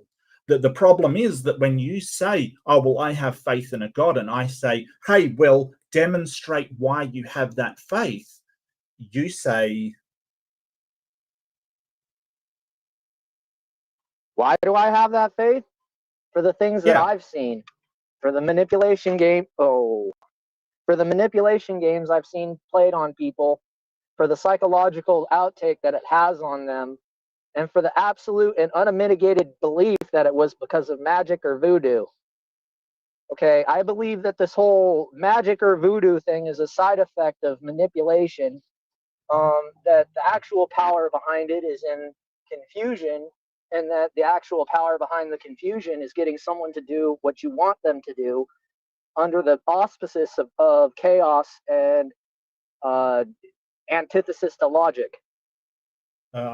I'm sorry if I'm interrupting. I don't know what magic and voodoo have to do with anything, but like I showed you with gravity, right? When you say, hey, why do you have faith in gravity? I can demonstrate something, right? I can show you. I can go and I can show you testable empirical results. I can show you the experiments done where they drop different sized balls and they fall at the same rate, and gravity explains why that happened. There's a lot of explanation, a lot of demonstrations I can make for you. I can drop a bowling ball and a feather in a vacuum chamber and they'll fall at exactly the same rate. Gravity. The problem is that when hang on, let me finish. The problem is that when I say, hey, demonstrate to me your God, why you have faith in your God, you talk about magic and voodoo. No, that's not That's not what I meant by that. I knew you were going to latch on to that. My point was people have strange ideas about things, okay? And it's a misunderstanding. Not that it was magic, or that they were concepts made up out of confusion. So what was your argument again? Yeah. Well, do you see how when you say, why do I have faith in this thing, I can give you evidence and demonstrate to you why I have that faith in the thing. Can you explain but how when it I works? ask you, Can you explain Dustin, how gravity works? Let me finish. Well, so when I talk to you about why you have faith, I don't see a demonstration. I don't see you showing me that this faith is actually justified. It's not that mine's more important. It's just that I can demonstrate what I'm saying, at least to a reasonable degree, and you can't. Well, not if you're going to be honest about it. And what I was pointing to was the little tropes that makes it not. If you would be obstinate. About what? About the information I was providing. What voodoo and magic? What information? That wasn't. Again, that specifically was a statement about how people make up words to explain things they don't understand. I'm not invoking voodoo or magic. I'm invoking the confusion behind it. Hello? Can we get on the same page about that? Okay, I'm a little confused myself. So the demonstration of a God that you have faith in is confusion? Well, there's a lot of confusion about gods. I can think of at least 5 debates in the last week where people are confused about what it means to read certain words in the Bible. Sure. What do you mean there's no confusion about God? So what are you asking me about right now? No. I'm saying why confusion. People make devices in their mind, and then they come up with words to name those devices in order to deal with confusion, feelings of stupidity, any kind of shame. These are all psychological tropes, and I should think you would understand that, considering you were invoking psychology earlier. Well, yeah, I do understand that, but it's sort of the confusion over what God is, what God wants, what God says. I think that lends a lot of it doesn't do a lot to demonstrate a God. I think it would be evidence to oppose the existence of a God. I would think that if a God really existed, then everybody would sort of be on the same page about what he wants and what he is. I don't think that is evidence that demonstrates a God exists. Yeah, see, can we get back to the faith argument? I mean, you can make whatever deductions you want based on whatever evidence is provided for you, but I don't see a line of people asking you for stock tips or future future predictions, or I mean, you could be wrong, Mark. That's entirely possible. About what? About anything. About everything. We could be wrong about absolutely everything we know. Sure. We could be looking at the bits and pieces of information that our psychological conditioning only allows us to accept, and the rest of the spectrum could hold information that's wildly beyond our understanding. But because it's beyond our eyesight, we don't have it. So sure. The reality is, like, sorry, go ahead. My bad. So the reality is there's a lot more to this reality than what meets the eye. I mean, if you can agree with me on that, that's further evidence of faith, in my opinion. In your mind, right, that you denied earlier, but for a fact the spectrum goes beyond our eyesight, so that's something you take on faith, although there's no real actual evidence for it besides what we see on a computer screen, which, if you and I are being honest about, anything on a computer screen can be fabricated. So you don't think? Okay, well let me sort of think. So yeah, we could be wrong about completely everything. Like, I get that. Like, this whole skepticism thing, I get it. And that's why when you sort of say complete trust or complete sort of for your faith, complete trust. I don't go for absolute certainties, like it's absolutely certain that we live in a certain world or whatever. But I have a belief based upon a reasonable expectation on my senses, so empiricism, based upon the laws of logic. There's a few things I base this on. It's weird that we can sort of measure ultraviolet and infrared radiation spectrums, and we can do all kinds of experiments with them to show that they actually have, they do exist. I mean, we transmit. The reason why we're talking is because we're transmitting through light. And if you're using a radio, that works through UHF, ultra high frequency radio waves. So we know that electromagnetic radiation has spectrums apart from visible light. Just because we don't see it with our eyes doesn't mean it doesn't exist. So I think that you're Someone had to imagine that it did exist, had to make the prediction that it was there, stake their reputation on it. And there are lots of people who have lost their ass based on things like this. So you're telling me that someone who puts everything they have on the line for an idea is not acting on faith? No, that's not how it works. You put out a hypothesis and then you try to falsify it. You don't just have, instant confidence that it's correct. That's what the process is for. That's not how I framed that at all. Yeah, so the people putting it out there, the people putting it out there that go, hey, this may, and this is what science does, it's very tentative, and you've got to understand that it's very tentative. They say, hey, it may be the case that this is the right idea, right? They don't just have complete confidence in it up front, right? They say, hey, let's test this idea. Let's see if this was right. You don't get people who work in science just going, oh, I have complete confidence in this. Usually it is this the case? So the process is usually observation, and then questioning is the next process. Going, could it be the case that this is correct, right? This isn't sort of, they don't skip from observing something and then having complete confidence in what their idea is. It's not how it works. I mean, can you say that's the case 100% of the time? I don't know. I mean, I don't know people's well, then I don't know what you're talking about right now. I guarantee there's people that have put scientific hypothesis with complete and total confidence. I guarantee it. I don't know what you're talking about.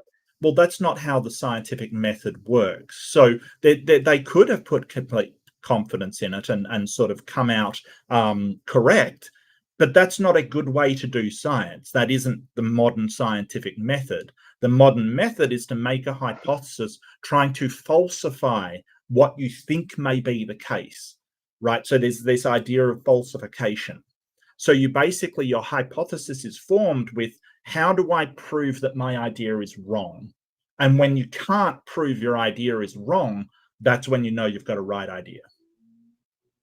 Which would denote confidence and faith and trust that you can't falsify it, right? And then nothing's ever complete confidence in science. Everything is always, like, you can challenge any idea in science, no matter how confident we are in it. You can challenge it. You can challenge the theory of gravity if you want. That's fine. So you're telling me that the guy that gets his theory disproved after he goes through months of testing didn't have any faith in the idea that it was going to go through? Not faith, dude, that you're saying about, like complete. What you're saying is arbitrary, and it's kind of hard to argue against because there's no actual fact or grounding on it, man. Like, what do you mean? You can't tell me that 100% of the time that people haven't gone through the scientific method and found themselves in complete trust and faith about their theory, right? Even though in your opinion that's bad, which is subjective, which you've yet to define. It doesn't make any sense, dude. You got a mush sandwich here with no structure.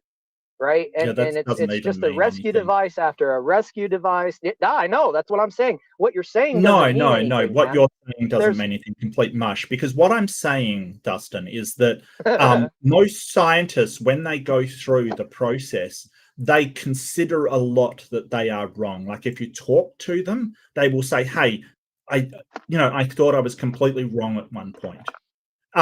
There is this drive to find out what is the actual reason behind things, but just because they come up with a hypothesis or just because they come up with an idea of what it might be, this idea that they just have complete faith in it is kind of nonsensical, because the whole idea is they don't know and they're trying to find out the truth. I think that you can't tell me that. You can't tell me that that's the case 100% of the time. No, I'm certainly not. I'm just saying that's the methodology. That is the system that we use to do science. Right, but that doesn't And mean then that what it's you do? followed and it's strictly. That doesn't mean that it's followed or is strictly adhered to, right? Sure. So, take your computer back because it couldn't obviously exist due to science. Like just get off, take your computer back to the store and say, "Hey, I don't deserve this computer because I don't think science works." Oh, well, I mean, I guess that's a really poor piece of advice, buddy. I didn't say that I don't believe in science. I said I don't think that science is And what's strictly the adhered problem? to under the principles that dictate it 100% of the time. And if Oh, you no, I can't tell didn't me say that that's that. the case 100% of the time, then I your didn't say argument that. that nobody puts any. Well, what did you say then? Because that's what I'm trying to get at. You haven't said anything this whole time. I'm trying to pin one thing that you've said down. I've said many things, and I stand by my claims. You've said no claims, and you've answered no questions. I think I've answered a lot of questions. So what I'm saying is that, yeah, sometimes the process isn't followed correctly. You're right. There's no question that sometimes peer review isn't done correctly. Replication studies aren't done. There's a lot of times when the process isn't followed correctly. But it is the best process that we have, and it is why I have confidence, because it produces results, not because I just have this complete confidence in it out of nowhere. Mr. Reid, would you mind if I tag in for just a minute? Go for it. Yeah, please do. Okay, I'm going to Whataburger. So I appreciate you guys. I love you guys. You guys are great. I love you. But all my brain cells are dead. And so I'm going to go to Whataburger and I'm going to get a patty melt, and that's going to fix the brain cell problem that I've been having. So you guys are awesome. Logan's awesome. Everybody's great. Blah, blah, blah. Like the stream. Even if it's not true from the heart, do it anyways. And I'll see you guys again next time. All right, see you, Christian. Sorry, I'll have to disagree with you on them being awesome, Lupin being awesome, and or was it Logan? Logan's great. Lupin was just dreadful. Well, let's be charitable. People do their best. Come on, Claude. Give up the love, man. But yeah, thank you so much, Christian. I'm still going to Whataburger, Claude. I don't care what you say. You're not even. I've never had Whataburger. Get some for me. All right, just send it over. We just got one. They're like from way out west. And oh, really? So we just got one. So I was kind of stoked. Oh. I looked up the hours because I just knew that they would be closed because everything goes wrong. And it said 24 hours. And at that point, I saw the heavenly vision. So I've got to go. Oh, there you go. But you guys, all right. Go get you a Whataburger. Take care, buddy. mate. See you guys. Okay. Yeah, so Dustin, I got some questions for you I don't want you to get the wrong idea, Mark. I have a lot of respect for you. I believe you are a well-established scientific mind. I'll put it that way. I don't necessarily know that you are a scientist. I take issue with the kind of translucent way you treat words when. Okay. I take issue with the way that you. I think I remember you telling me that before. Yeah. But I do take issue with the way you treat certain words. And I do take issue with the idea that if people are arbitrarily not good or bad, regardless of what they believe in, it should be incumbent upon you to hold yourself to that standard, regardless of how you feel about anybody else's standard. Regardless about how Stump or Lupin feel about you, it shouldn't matter because they're just arbitrary and there is no good or bad. I think that was kind of petty, and I'd like to say that. Well, I mean, I don't know about holding myself to a standard. I guess I just hold myself to the standard of my own morality, which is generally based upon human well-being. So, but I don't say, hey, if I've done something and it's bad for somebody, especially if I didn't know the outcome would be bad, I'm just a bad person. You know, I don't think that's productive at all. I think that I can make amends and things. I just don't believe that. But I've got some questions for you, Dustin. Because the one thing that sort of came up in my mind as we were going through all of this is all of the things that I'm discussing are completely falsifiable. And if you look at Karl Popper and his sort of explanation of the philosophy of science, you can't really prove anything to absolute proof, but you can falsify things. So how would you falsify your faith in God? Like, what is the falsification process? If you were to convince me that my experiences were somehow a result of a delusion or maybe a mental state that was influenced by other external conditions that are outside of my knowledge. Well, that's convincing you, right? So I could convince you that God wasn't real and God could still be real, right? It doesn't really matter what you believe. I'm wondering how you sort of falsify that as not being a valid idea. Because if we want to say falsify gravity, right? Like, so if we want to falsify that, yeah, we could test to see if things float upwards, kind of thing. I get you. We could easily falsify it. But what would falsify the God? Finding the bones of Jesus. Finding the bones of Jesus would falsify it. For Christianity, it would. Christianity. Okay. So how do we know they're the bones of Jesus? Like, how would we go about doing that? I mean, I'm not the arbiter of how you would find that proof. I'm just providing the proof it would take. Okay. No, that's fair. That's fair.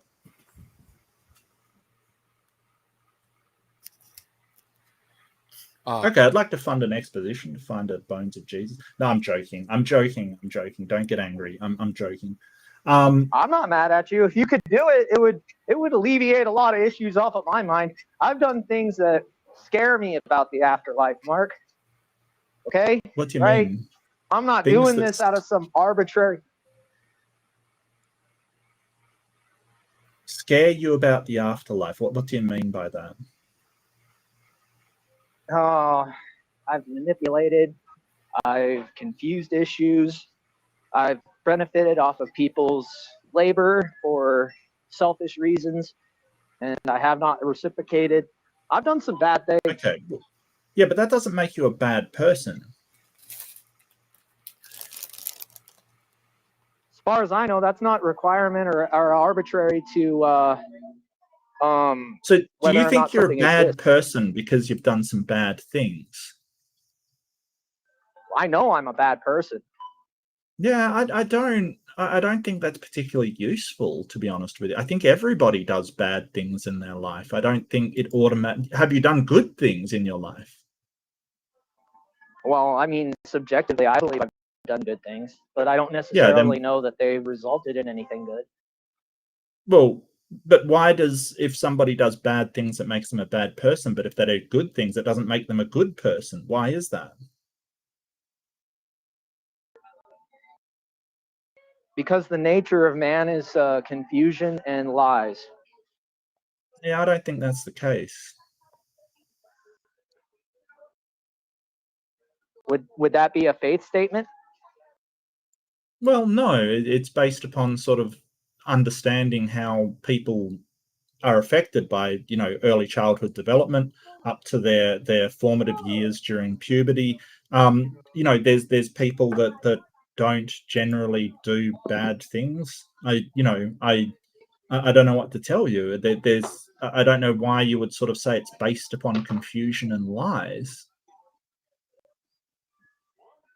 Well, I mean, I could try and explain, but it would require you to acknowledge the word faith. Okay, so is this something taken from the Bible that humans are just full of confusion and lies, kind of thing? Is this something that you base it on?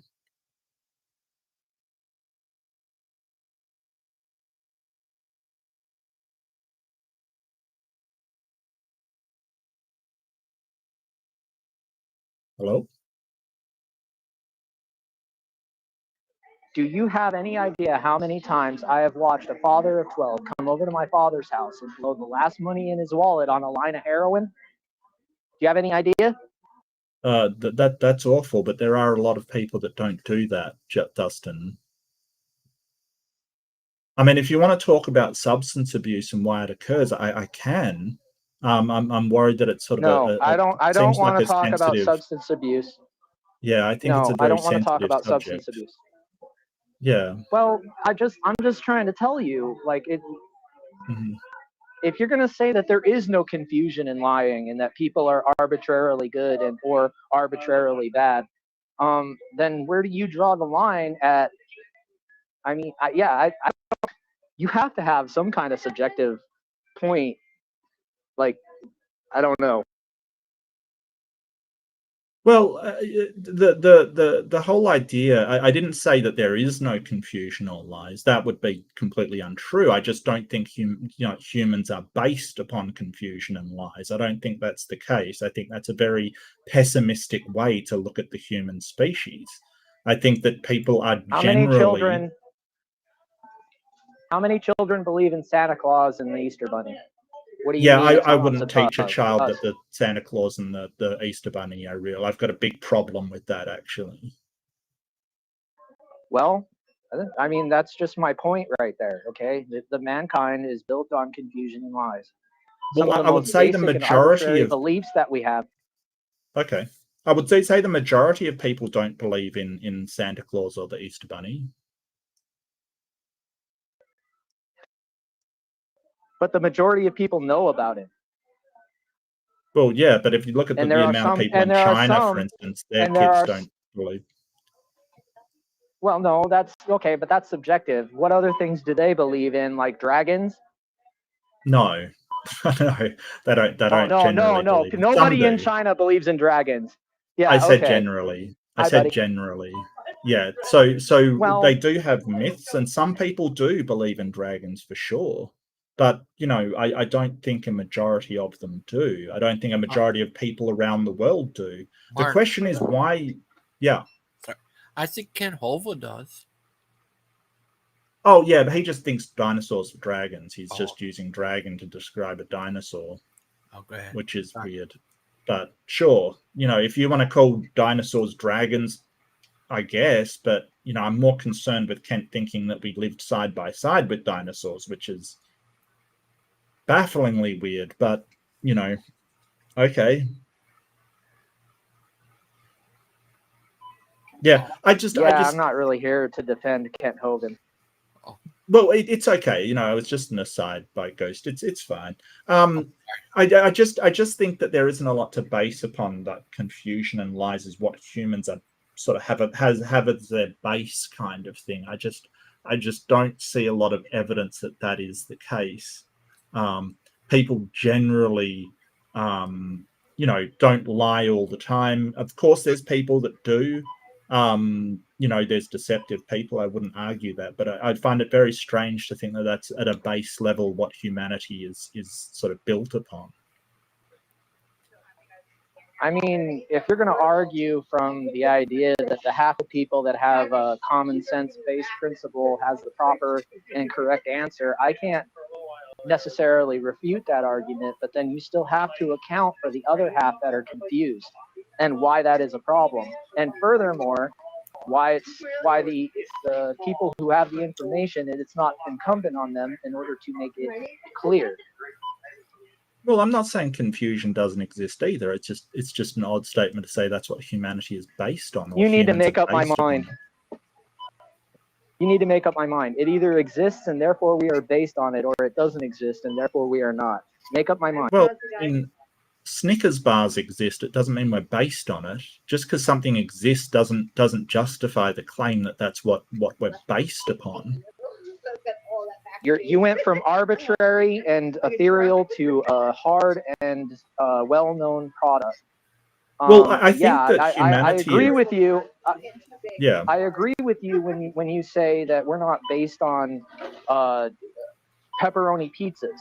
I agree with you but when it comes to something that's constant and present in everybody's mind, the ability to lie, the ability to deceive, it's what we're based on. For crying out loud, the whole time we were in war, we made fake rubber tanks to confuse the enemies. That wasn't a lie. I mean, that's an arbitrary point, but the whole idea of getting ahead in this world is based on you having information that nobody else does. If that's not deception, I don't know what you're talking about. Well, I'm not sure what you mean by get ahead in this world. It sounds like you've got this idea that you have to lie in order to succeed, which is sort of horrifyingly bad. I think what I would say that what humanity is based upon is social contract and social cohesion. Our ability to work is Donald with one Trump another. A liar? Yeah, probably. I mean, he seems to compulsively lie about all kinds of things. Is Joe Biden a liar? So wouldn't it not then hold that you would need to lie in order to get into those positions? Yeah, but you're claiming, like, you're just pointing out people that have lied and claiming that all of humanity is based upon the properties that these people have. I don't think that's the case. I think that you're waffling again. You're going off on something arbitrary, and it's waffling. How am I waffling? I said all mankind is based on lies and deception. Yeah, and you haven't qualified that statement. You haven't shown that to be the case. You just keep claiming it over and over and over, and then pointing out that, hey, some people lie. Sure, you said you lie. Great. That doesn't mean that that's what humanity is based upon. I really think that it's based upon social interactions and being a social species. We interact with one another, whether that is confusion or whether that is a solid familial structure with people that care for one another. It seems like to me that really what humanity is based on is empathy and reciprocity. No. Then how do you end up with war? Well, you have basically a social structure that includes yourself and your people. Someone realizes let me finish. they're The getting people ripped off. around That's you, how you go to and a then war. well, Dustin, let me finish. You have the people around you that you see as your in group, and you have people that you consider your out group, not part of your social circle. And tribalism is how you get to war. It's basically saying, hey, those people that are different, we're going to treat them in a certain way that we would not treat the in-group. And all of this is very well understood in sociology. That's essentially how you get also evidence for my premise.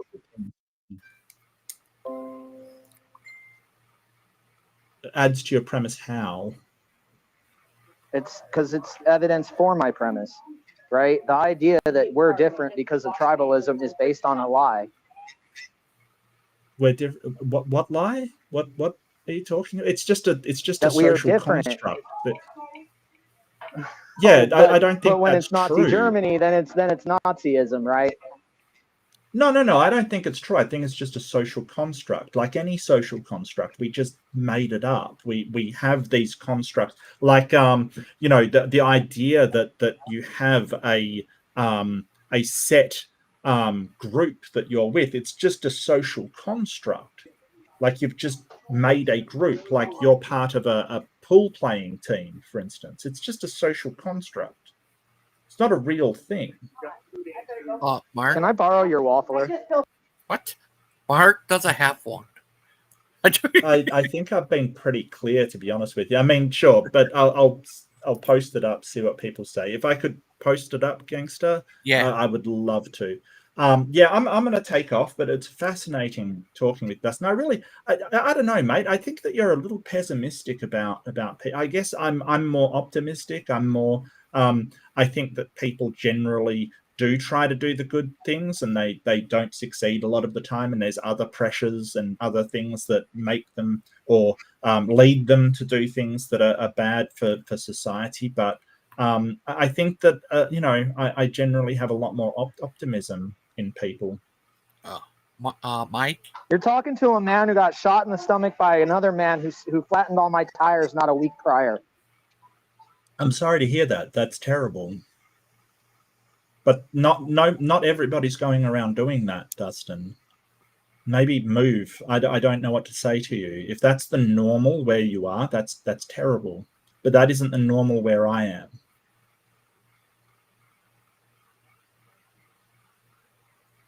I mean, that's kind of a privileged statement, but in all reality, it doesn't make any difference. I'm not using that as a trope. What I'm getting at here is that I'm not being pessimistic. I understand the nature of a man. A man has two eyes in the front of his head because he is a predator. All predators kill. All predators lie. All predators use deception to enhance their situation. And the fact that you ignore that principle is kind of concerning to me because, I mean, it's a part of evolution. But predators don't hunt within their in-group. This is what you've got to understand.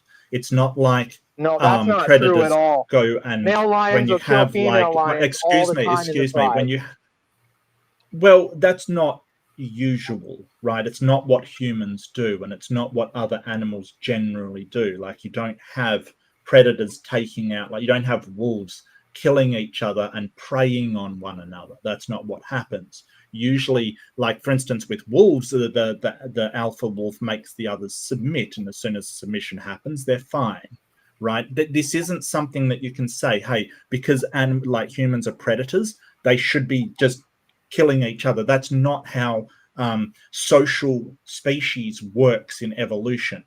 They usually, and I'm not saying that always, but usually they do not hunt in their in-group.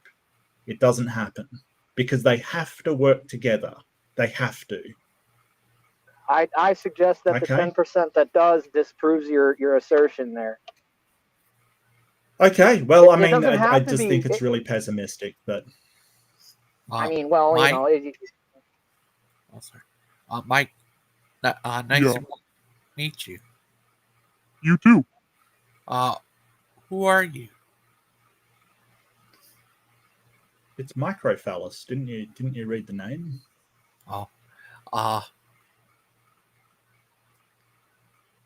Why do you have a voice changer on?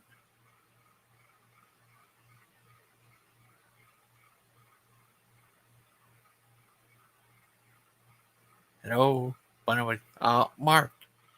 Thank you for coming on the show. No problem at all. It was fascinating. Thank you so much for having me, Ghost. I really enjoyed it. And yeah, I had an interesting conversation. You don't mind if I put this up on my channel, do you? It's all right. It's all right. Okay. I'll certainly reference you. You know, provide links, everything like that. Absolutely. I'm a big believer in that. But I'm more than happy to. No, that's the least I can do. Thank you so much, and everybody have a good day. Delightful to talk to you. Hey Mark, it's always a pleasure talking to you, buddy. Have a great day. All right, see you, Dustin. How do I here we go. Sorry, I'm trying to figure out how to leave. I'll leave as soon as I get it figured. All right, see ya. I want to give a big thank you to every single channel member who does so much to help me and the community have a fantastic time and keep producing more content. Thank you so much, everybody.